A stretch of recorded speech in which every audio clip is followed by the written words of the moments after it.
All right, guys, in the last video, what we did was we actually went through and we created the project, we initialized it, and I went over some details of how we're going to be kind of writing this project and some of the differences between this one and the way that we wrote our previous React tutorials.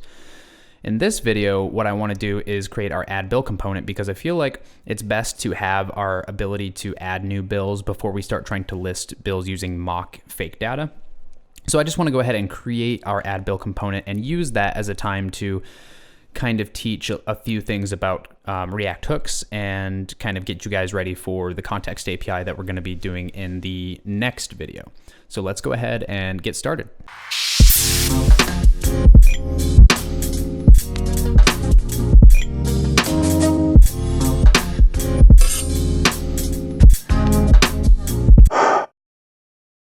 All right, let's dig right into it. So make sure you have your window open, your command line interface, and make sure you cd into your project directory and run npm start so that your development server can be running. Make sure that it is running without any errors. If you have any errors, make sure to go to the previous video and fix all those before continuing with this video. So let's go ahead and start by going to our project, and inside of the components folder, I want you to right click on this. You know, you might be using a different code editor, but create a folder inside of components called add bills. And then inside of add bills, we're going to create two files. One is going to be called add bills.js, which is going to be our component. And then we're going to create a style.css file, which is going to be our, obviously our style sheet for this component. So what I want to do is I want to create our component for adding a new bill so that we can actually have and display a list of bills without using mock data. And so what I'm going to do with this component is we're going to build the component, but during the process of building it, I'm going to be teaching you guys a little bit about hooks in the process and kind of explain some things. You'll see what I'm saying, but I just want you to, I want to use this component as a way to teach some things that we're going to be using throughout the project. So this component is going to have a little bit of filler information inside of it. Just wanted to let you know that ahead of time. So what we're going to do is let's go ahead and start building the component, and I'll talk as we go. So inside of your add bills.js file, I want you to go ahead and actually, I apologize. Let's rename this add bill because it's not add bills. When we use it, we're only adding one bill at a time. So I think that having the proper naming convention makes sense. So let's rename this add bill. Okay. So inside of add bill, I want to go ahead and import a few things. So let's start by importing React. And we're also going to want to import useContext and useState. Notice the destructuring here. So go ahead and import those things. And we're also going to want to import our style sheet here, which is just ./style.css because it's in the same directory. Okay. So we're going to use arrow functions here. So I'm going to say const add bill is equal to an arrow function. And you know that these functions have to return JSX. So inside of here, I'm just going to return a simple div. And inside of here, I'm just going to put hello from add bill. Now we have to export this. So well, we don't actually have to, but I'm going to. Well, we do, but it doesn't have to be a default. Sorry about that confusion. So export default. In my case, I'm going to use a default export. Add bill. All right. So now we actually have a working component. It's not the finished component, obviously, but let's go ahead and import it into our app.js file so we can see and just feel good that it's working the way we expect it to. So I'm going to add bill here, and my VS Code automatically imports the component for me. So I don't have to worry about manually putting this in here, but if you do not use VS Code or you do not get the auto import, make sure you write this line right here. I'm going to save it, and let's go and see what happens. You can see here that we have hello from add bill. Now we got two warnings here. We're saying, basically this is saying, hey, you have imported two different things that you're not using. That's fine. We're going to be using that. Don't worry about it right now. We will use it. So what I want to do inside of this component is return our HTML form for adding a new bill. And so in order to do that, we're going to be using some state, and using state in function components is different than in class components. We're going to use hooks for that, specifically useState. And during the process, I'm also going to be teaching you guys what useEffect is, but we're not actually going to be using it in the final product of this component. So I'm going to import it, but we're going to remove it later. So make sure you import it now, just for demonstration purposes, and then we can remove it later, okay? So let's go ahead and start with some state. So the way that we use state in function components is we use useState. So let me show you what that looks like. Actually, better yet, let me just log. So I'm gonna go ahead and return an empty string here, or just 2 empty tags. That way I don't get a compilation error. And I'm going to just return useState. I'm having a typing derp at the moment. Okay, useState with an empty string, okay? Let's see what happens when I log this. When I log this, you can see I get an array. So what that tells me is that useState, the function useState, returns an array with 2 items inside of it. The first item is an empty string, and the second item is a function. So what are these things? The first item is the value itself, the value that you're putting into state, the initial value here, which our initial value is an empty string because that's what we are passing into the function. The second item in the array is a function to update that value, in state. So let's see how to use this realistically. How would we really use this in an app? So we're going to have 2 pieces of state in this component. We're going to have new bill title and new bill cost. The title is the name of the bill, for instance, Hulu, and the cost is how much it costs monthly, for instance, $9.99. So we'll start with new bill title. Remember that it returns an array with 2 items inside of it, so we're going to use destructuring here. So I'm going to name the first item inside of the array new bill title, and the second item inside of the array set new bill title. And then I'll set that equal to, useState, and we want this to be a string, so I'm just going to set it to an empty string by default. I'm going to do the exact same thing with cost. So let me go ahead and create new bill cost and set new bill cost.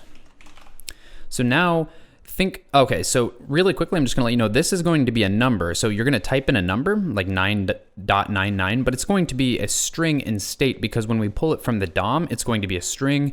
It doesn't care about data types when we pull it from the DOM, it's just a string, but we're gonna force the user to type only numbers by using type equals number. Don't worry, I'll show you what I'm talking about in just a moment. So now we have 2 pieces of state, okay? So for instance, if we have new bill title will be the title of our bill, and set new bill title will be a function that we can call to update new bill title. Super simple, don't stress it. We're going to demonstrate all of this shortly. So inside of our return statement, let's go ahead and build our form. Okay, so let's go ahead and say div. So we want to have a div as the container here, and we want to give it a class name. And our class name for this is going to be addBillContainer. Now, before we go any further, I want to go ahead and throw in Bootstrap to our index.html page. So go to the description of this video and click the link, and you will find something that you can copy and paste. Copy that information, and I want you to paste it into the index.html page, and I'll show you exactly where to do that. So I'm going to copy it right now.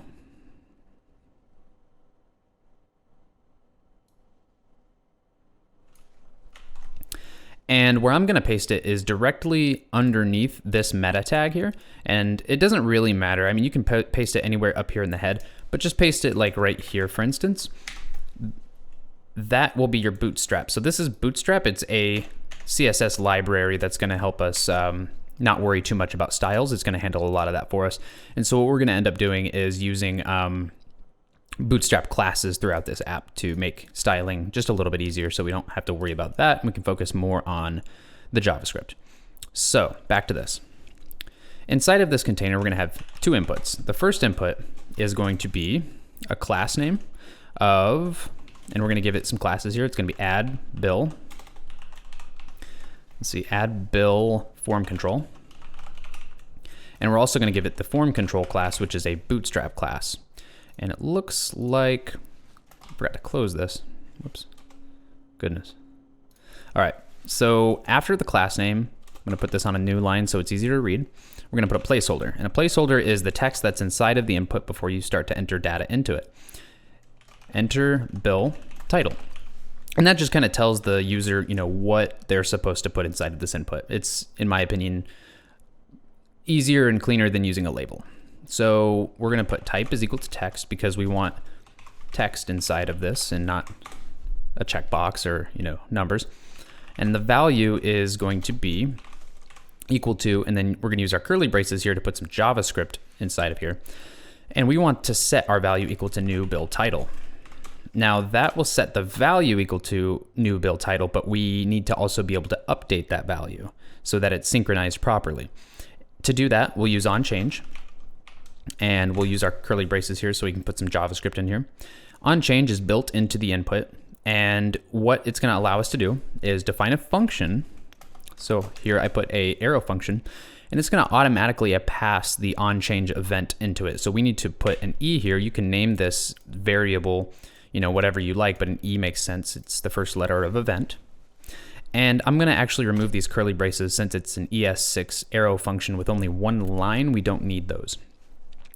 So we're going to say every time the input value changes, what we want to do is call set new bill title. And we want to call that with e.target.value.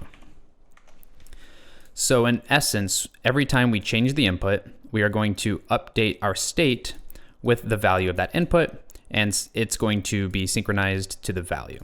Okay? So set new bill title is obviously the function that updates our new bill title. Hope this is all making sense. It is kind of weird at first, but then it will make a lot more sense once you start to use it. So what I want to do is now go ahead and demonstrate useEffect with our new input. So when I save this, you can see we have an input here. I type in it, nothing happens. That's because we are updating the value, but we're not doing anything with the value.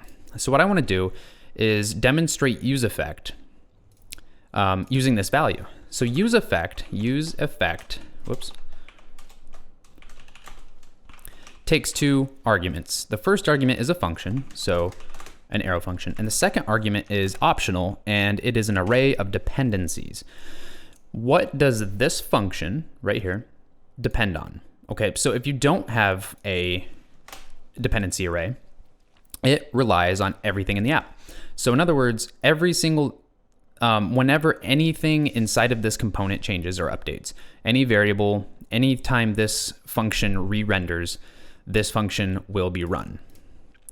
If we provide an empty array, it's the opposite. Whatever's inside of this function will only run the very first time this component loads. Effectively, it's the exact same as component did mount in class-based component lifecycle methods. But in this case, we want to rely specifically on new bill title, because what we want to do is console.log new bill title every time new bill title changes. So whenever new bill title changes, which it changes every time we type inside of this input, we want to log it. So how do we do that? Well, inside of this dependency array, we can just say new bill title. And what this is effectively saying is whenever we are synchronizing to this variable, whenever this variable changes, we're going to run whatever inside of this function. And when I save this, I can demonstrate that by typing inside of here. I'm going to clear this so you can see. Look over here. I'm going to type inside of here, hello world. Every single time I type something or every time something changes inside of this input, that function is being run. So now that I demonstrated that, I want to go ahead and remove it because we're not actually going to use it inside of this component. I just really wanted you guys to have a good understanding of useEffect because we are going to use that shortly with context. So under this input, we're going to actually do another input. I'm going to just copy this and paste it underneath. Instead of add bill instead of enter bill title, I'm going to put enter bill monthly cost. And instead of type equals text, I'm going to put type equals number, because we only want numbers inside of this input. Again, it's going to end up being a string because we're pulling it from the DOM. Value should be new bill cost. And instead of set new bill title, we're going to use set new bill cost because we defined that stuff up here. Okay, so now we have our two inputs. Now what we want to do is create a button that we're going to use to submit this form. So create a button, and we're going to give it some classes. So class name. The class name is going to be add bill form control. And we're going to give it another two classes that are bootstrap classes. One is called BTN, and the next one is called BTN primary. When I save that, you can see what that does is it gives us a blue button here. Now it's tiny because we didn't put any text inside of it. So let's throw some text inside of here. Let's just say add bill, save it, go back here, and now you can see that is what it looks like. Some easy styling from Bootstrap. That's why I like to use it for my tutorials. So I'm gonna also add a few other things really quick. I'm gonna add on click. So whenever we click on this button, we want to run whatever is inside of this function that we define here. And what I want to do is write out two functions really quick that are our helper functions. And if you remember with ES6 arrow function syntax, we can actually just literally create functions and assign them to variables inside of functions. So we're inside of a function here called add bill, and we can define a new function. This one specifically I'm going to call bill object valid. Whoa. Bill object valid. It's an arrow function. And what bill object valid is going to do, I'm just going to copy this over and explain it line by line. It's going to tell us whether or not the form is valid, essentially. So before we submit it, we want to make sure that the form is valid. Now we can go into much greater detail into validation using regex and more complicated validations, but for the purposes of this tutorial, we're going to do very basic validations. So for the new bill cost, we just want to check to make sure that the value is truthy and that it's a number, because the cost should be a number. Even though it's a string, it should be a number. And I'll explain what I mean in a second. And also truthy, in other words, it should not be an empty string, it should not be equal to 0, and it should not be something that doesn't exist like null or undefined. So what we're doing here is we're saying cost valid, which is going to end up being a Boolean, is equal to new bill cost. So it has to exist, it has to be truthy, that's what this is saying. And also when we parse it, when we say parse float, that also has to come back truthy. So in other words, the string, when we convert it to a number, it has to actually come back as a valid number. And that is our validation for the cost. Our validation for the title is we want to make sure it's truthy, and we want to make sure it's not only white space characters. So the way we're doing that, and I'm actually gonna put this on one line. The way that we're doing that is we're checking to make sure that it's truthy. Again, no empty space characters. No empty strings, nothing that's undefined. And also we want to take that string, split it into an array where each character of that string is an individual item inside of that array. And we want to loop through it and check that every single character is not an empty white space character. This is saying that every single item in this array, if all items are empty space characters, it's going to end up returning falsy value. So what this is doing is making sure that if I come over here and just type in like empty space, empty space, empty space, empty space, and try to submit that, it's going to say, nope, because that's not valid. Okay, so I ran through that. The second function that I'm going to add up here is called clear form, so const clear form. And all that's going to do is set new bill cost and new bill title to an empty string. So it just essentially resets the form. So we're going to say set new bill cost empty string, set new bill title empty string. And we are going to call that whenever we submit the form so that it resets the form, okay? Awesome. So back inside of this onClick function for our button, let's go ahead and check whether or not it's valid. So we're going to say if bill object valid, If it's valid, then we want to run update bills, which we do not have that function yet. So I'm gonna do that comment here. And we also want to call clear form. So for now, what I'm gonna do is I'm gonna say update bills is going to be, this is gonna be a fake function that we're gonna write for now. We're gonna say update bills, and we are going to just log, whoops, oh my gosh. Console.log, let's log new bill title and new bill cost. So we're just logging it, and then we're gonna clear the form. Later on, this update bills function is gonna come from our context. So, you know, I wanna wait until we actually have our context to use this. For now, we're just gonna log it, okay? So I'm saving it, and let's see what happens when I type in some stuff. So I'm gonna put in Hulu, and inside of here, I'm gonna try to type letters. See, it doesn't let you because it's a number. So I'm gonna put 9.99 for $9.99, and I'm gonna click add bill. It cleared the form, you see, just as we would hope. And then over here it logs Hulu $9.99. So we know that our form is working as expected, which is great. So that is the add form component minus the, the add bill component minus the update bills function. All right, guys, hope you enjoyed this video. If you did, give me a like, subscribe if you haven't already, and I'll see you in the next one.